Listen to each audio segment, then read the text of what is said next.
आमचं आणि शिंदे साहेबांचं ठरलंय, फोडाफोडी करणार नाही, जास्तीत जास्त ठिकाणी भाजप शिवसेना युती होईल असं मुख्यमंत्री देवेंद्र फडणवीस यांनी स्पष्ट केलंय।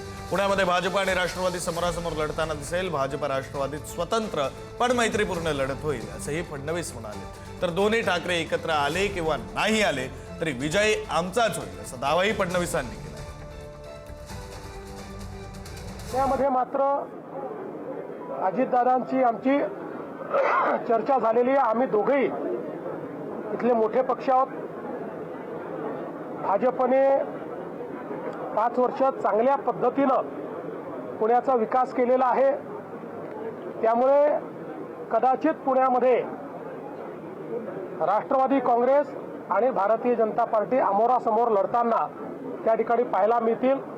पण असं असलं तरी ही मैत्रीपूर्ण लढत असेल, याच्यामध्ये कुठेही कटुता नसेल। महाराष्ट्रामध्ये आमच्या पक्षात येण्याची लोकांमध्ये ओढ आहेच। आता कोणाला घ्यायचं आणि कोणाला घ्यायचं नाही हे आमच्या पक्षाचे अध्यक्ष आणि त्या ठिकाणचे आमचे प्रमुख नेते हे मिळून याचा निर्णय घेतील। हा एक पक्का निर्णय आहे आमचा आणि त्या ठिकाणी शिंदे साहेबांचं ठरलं आहे की एकमेकाचे घ्यायचे नाही। कुठलाही फटका नाही।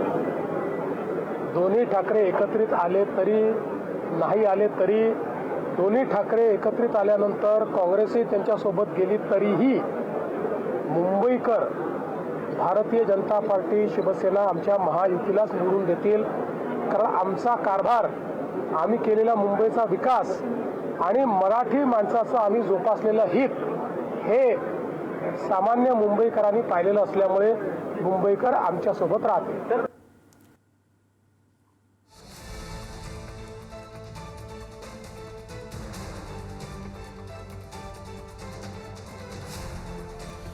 दोन्ही ठाकरे एकत्र आले किंवा नाही आले तरी विजय आमचाच होणार असं मुख्यमंत्री देवेंद्र फडणवीस यांनी म्हटलेलं आहे। त्या संदर्भातली त्यांची प्रतिक्रिया आपण ऐकलेली आहे। तर शिंदे साहेबांचं आणि आमचं ठरलंय एकमेकांचे फोडायचं नाही, जास्तीत जास्त ठिकाणी भाजप आणि शिंदेच्या शिवसेनेची युती होईल असंही मुख्यमंत्री फडणवीस यांनी म्हटलं।